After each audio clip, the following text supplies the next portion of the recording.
What is going on, you guys? Petplatypus here, and it is time to review Dragon Ball Super. What is this, episode 48?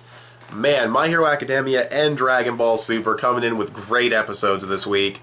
I definitely say the My Hero Academia episode was better, but this episode of Dragon Ball Super had a really strong first half, with some of the best animation we've seen from Dragon Ball Super.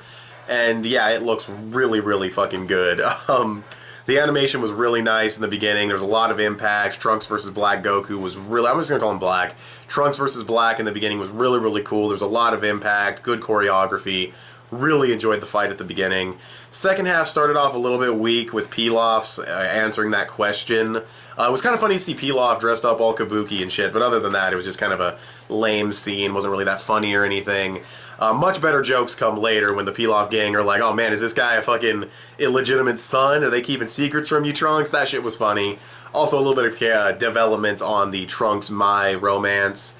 That was interesting. What else happened in this episode? Well, besides, obviously, future Trunks going back in time, and he sees Goku, he has his Vietnam flashbacks, and he throws a hit at Goku. Goku just catches it, like, what the fuck's this kid doing? And yeah, they're probably going to fight a little bit in the next episode. I hope it's not, like, 2 weeks long, because, like, Trunks is not, like, totally dumb. I think he'll have to realize it's not Black Goku pretty quickly, but we'll just have to wait and see. Obviously, he's freaking out. He just woke up, sees the dude's face. Probably has some definite trauma after what just happened to his mom and his fucking girlfriend, so yeah. So, in terms of pacing and everything, I'd say the episode was a touch slow. There was a lot of stare downs in the earlier part of the episode, and in terms of story progression, Trunks does make it back in time, and that's pretty much the episode. I'm trying to think if there's anything else. Oh, Beerus and Whis came. That's interesting. I think that's actually interesting that they were like, hey, this could be interesting, let's tag along, and they go with them, so we'll have to wait and see.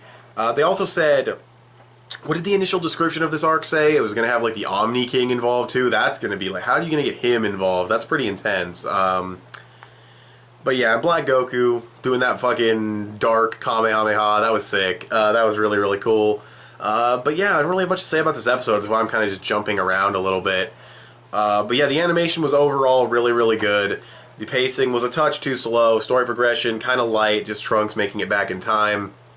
But the fight was cool, and definitely curious how Black Goku, because it seems like he's going to make it to the present time in the next episode. I'm very curious how he's going to pull that off.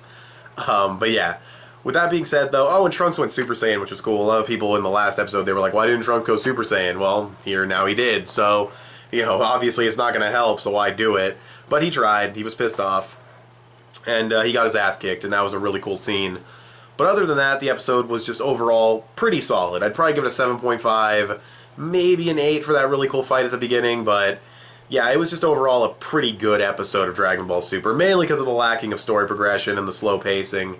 But the other parts of the episode, like some of the comedy with Trunks and the Pilaf gang, was pretty solid. And yeah, also the teacher was kind of funny, just reacting to all the crazy shit. Oh, one problem with the episode, actually. Trunks powering up and Goku being able to lock onto it.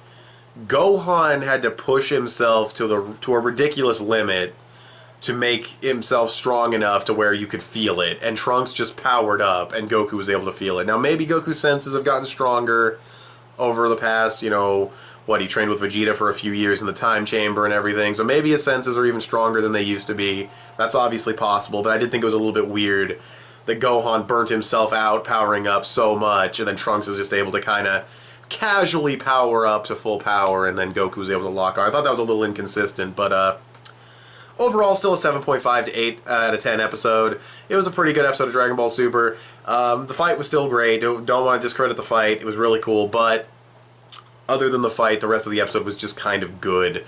Didn't really move things along too much. But what did you guys think of this episode of Dragon Ball Super?